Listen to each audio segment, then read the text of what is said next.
When we look back at the history of South Asia, a history stretching over thousands of years, one chapter stands out quietly yet powerfully, shaping the identity of what would later become Pakistan and northern India.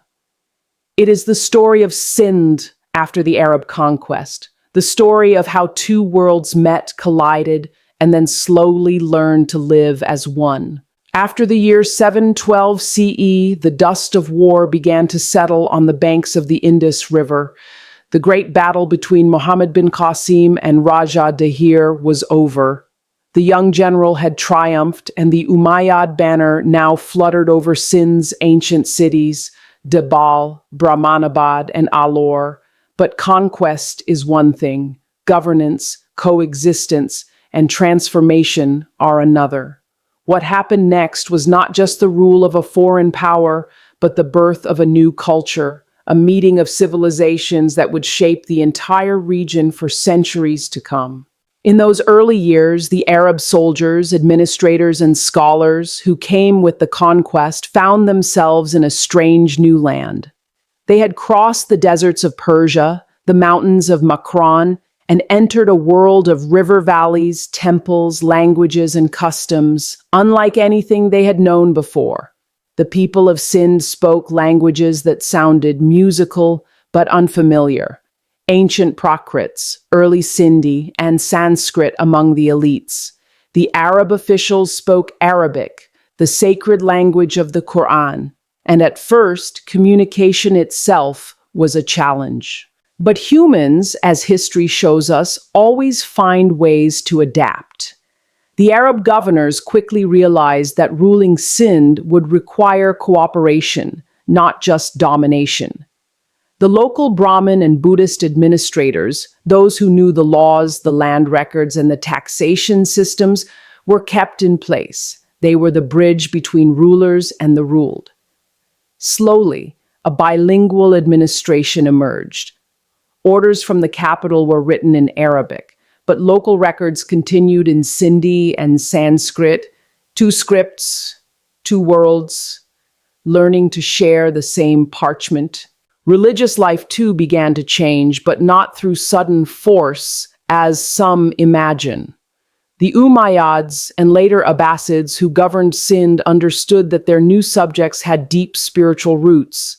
Hinduism and Buddhism were both alive in the region. Monasteries, temples, and shrines dotted the landscape. The Arabs brought Islam, but they did not erase what was there. Instead, over time, ideas began to flow quietly between these faiths. Think of the merchants who traded along the Indus, or the travelers who came through the ports of Dibal and Tata. They met new people every day, Arabs, Persians, Sindhis, and even distant Chinese traders from the Silk Road. In the markets, the sounds of different tongues mixed like the fragrance of spices. In such spaces, cultures do not clash, they blend. The local artisans began to carve new designs that blended Islamic geometric art with older Hindu and Buddhist motifs. Arab calligraphy found its way onto Sindhi pottery. Persian-style domes began to rise beside older temples.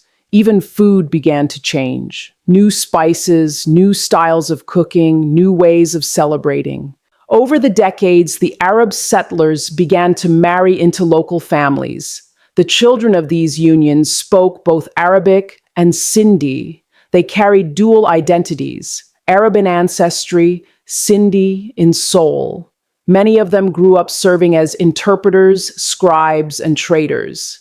A new generation was born that could navigate both worlds with ease. They prayed in mosques, but they also understood the festivals and songs of the land. Through them, Islam began to take root not as a foreign rule, but as a part of local life. And perhaps the most fascinating transformation came through the spread of knowledge. The Arabs brought with them not only faith, but curiosity. The early governors encouraged scholars and geographers to study Sindh. The famous historian al-Baladhuri wrote of this land. Al-Masudi, who visited centuries later, described the people and their customs in rich detail. From these writings, we learn that Sindh was not just conquered, it was studied, admired, and even loved for its wisdom. You see, Sindh had always been a land of learning, from the time of Mohenjo-daro to the universities of Buddhist monks. The Arabs recognized that spirit and added to it. Arabic schools were built beside older monasteries. Slowly, Arabic words entered the local language, words like ilm for knowledge, kitab for book, masjid for place of prayer. Even today, Sindhi and Urdu carry echoes of those early linguistic bridges. But the heart of this cultural fusion was not in palaces or administrative offices. It was in the villages, in the hearts of ordinary people. When traders from Basra and Baghdad settled along the Indus, they didn't just bring goods, they brought stories. They spoke of deserts and oceans, of prophets and poets. The local Sindhis listened, shared their own tales of kings and gods, and slowly began to see the world differently. Faiths met in the marketplace of ideas, and that's how transformation truly began. In the centuries that followed, the political grip of the Arabs weakened. The Abbasid Caliphate in Baghdad had larger concerns. Sindh, far from the center of the empire, began to govern itself with increasing independence. Local dynasties rose, the Habarids, the Sumras, and later the Samas. But even as political power changed hands, the cultural synthesis continued. The rulers still wrote to the caliph for recognition. They minted coins with Arabic inscriptions. They built mosques beside ancient stupas. Islam had taken root, but it had grown in Sindhi soil. Sufism began to emerge as a powerful spiritual force during this period. Though Sufism would blossom more fully later, its early seeds were sown in Sindh. The message of love, equality, and devotion resonated deeply with a land already familiar with bhakti and Buddhist compassion. The people who came to be known as Sufis, wandering mystics, poets, and preachers, did not conquer with swords. They conquered with words and music. They sang of divine love, using the language of the heart, and people listened. Imagine the shrine of Lal Shahbaz Qalandar in Ceylon centuries later, its music, its rhythm, its devotion. That spiritual culture has roots in these early centuries, when the outer world of rule and religion met the inner world of feeling and faith. The blending of Arab spiritual ideas with local mysticism created something unique, something that still defines Sindh's identity today. Economically, Sindh thrived under Arab administration. The Indus was a lifeline, connecting towns from Multan to the Arabian Sea. Arab ships sailed from Basra to Dibal, carrying textiles, ivory, and spices. In return, Sindhi craftsmen exported fine cottons and metals. For the first time, Sindh became part of a vast international network linking the Mediterranean to China. New technologies arrived, better irrigation systems, Persian wheels, new coinage, and weights. Taxes were collected not just in kind but in coin, reflecting the growing integration of the Sindhi economy with the broader Islamic world. And yet, despite these changes, the local traditions did not disappear. The Sindhis continued to celebrate their festivals, to honor their poets, and to speak their language.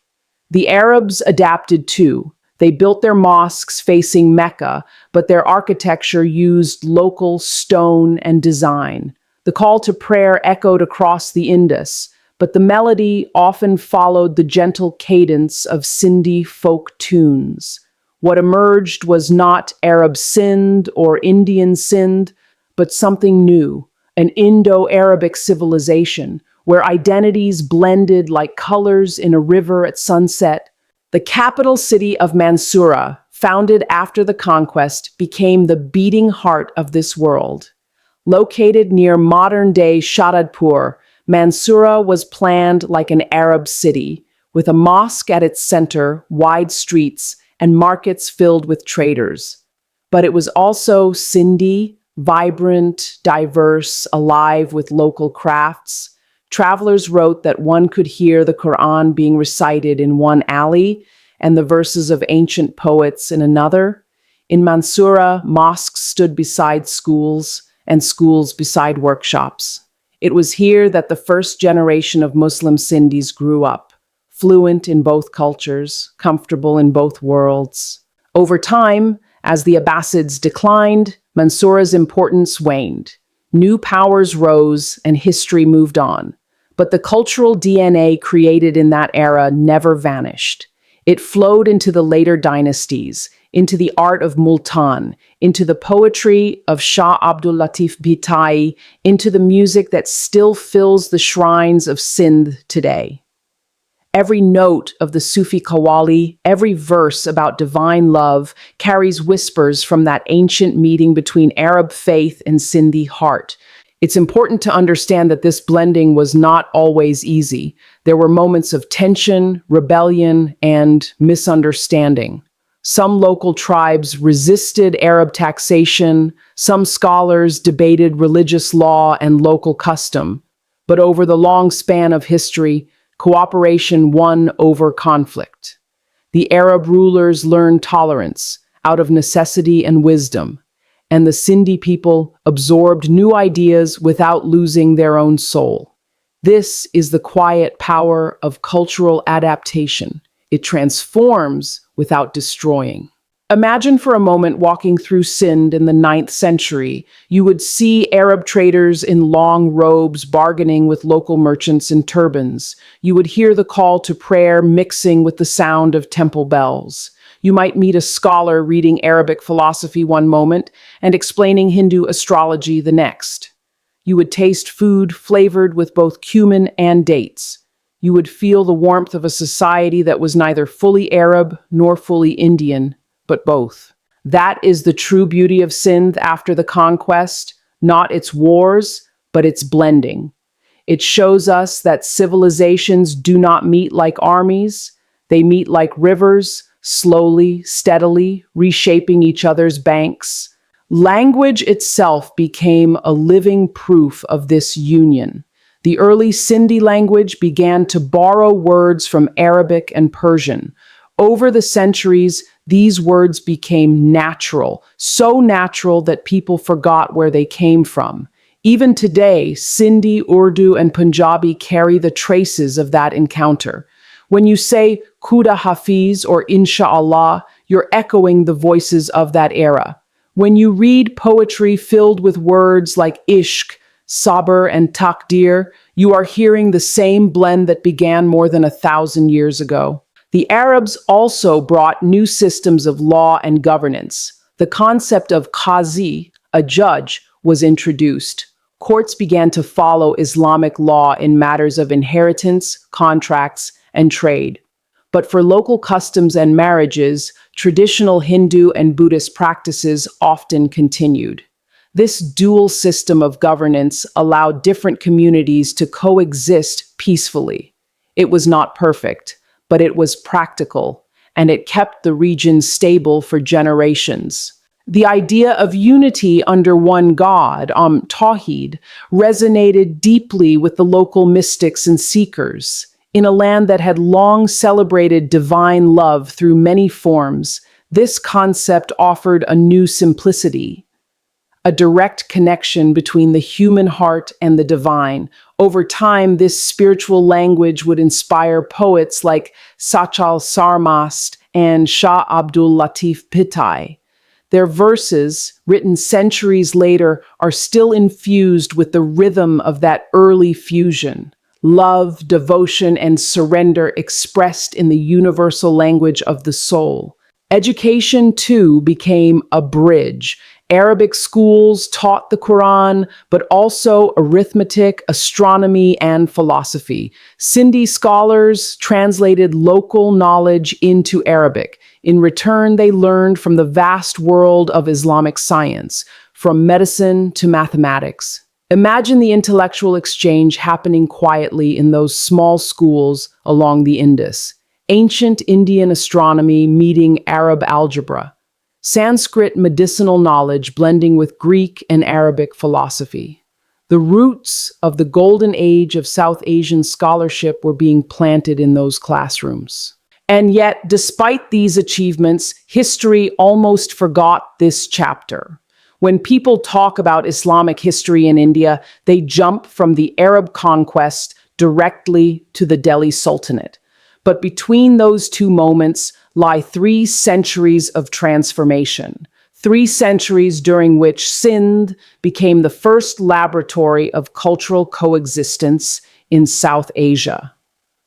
Without that early experience, later Muslim empires might have found it far harder to adapt to the diversity of the subcontinent. The Arabs in Sindh laid down the pattern: rule firmly but fairly, preserve local traditions, promote trade and scholarship, and spread faith through example rather than coercion. This formula, refined in Sindh, would echo later in the courts of Delhi, Agra, and Lahore. As the centuries rolled on, Islam in Sindh developed its own flavor. It was not the strict formalism of the Arabian desert, nor the courtly Islam of Persia. It was softer, more inclusive, more emotional, shaped by the rhythms of river life and the songs of wandering dervishes. It welcomed diversity, respected difference, and celebrated love. That is why, even today, Sindh remains known as the land of Sufis, where shrines, not swords, tell the story of faith. When we think about that today, we realize how rare and precious this example is. A place where a conquering faith became a local tradition, where outsiders became part of the land they once ruled, where new ideas were embraced without erasing the old. It is a reminder that human civilization grows strongest not through purity, but through mixture. The legacy of the Arab conquest of Sindh is therefore not one of destruction, but of creation. It created a new world, one where Arabic blended with Sindhi, where the mosque stood beside the temple, where scholars quoted both the Quran and ancient Indian texts, where a young generation grew up thinking of both Mecca and the Indus as home. And perhaps that is why Sindh's identity, even today, feels both deeply South Asian and unmistakably Islamic. Its poetry, its music, its art, and its tolerance all trace back to that early synthesis. The spiritual songs sung at shrines from Sewan to Bitshah are living memories of that moment when faith and culture first embraced each other. If you close your eyes for a moment and imagine Sindh 1,000 years ago, you might see a sunset over the Indus, the call to prayer echoing softly across the water, and the hum of a distant temple bell answering in harmony. That was Sindh. Not conquered, not divided, but united in diversity. It's a story worth remembering, especially in a world that still struggles with coexistence.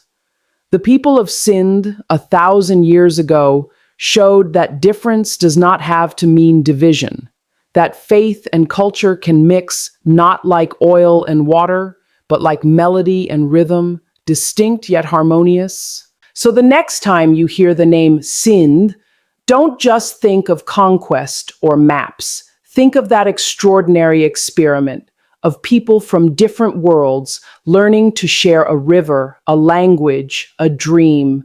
Think of how every generation since then has inherited a part of that blend.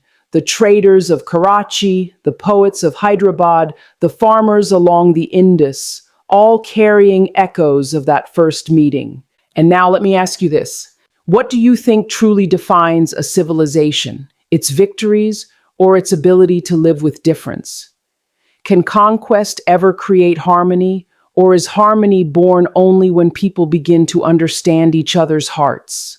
As you reflect on that, remember this: history is not just about battles and rulers.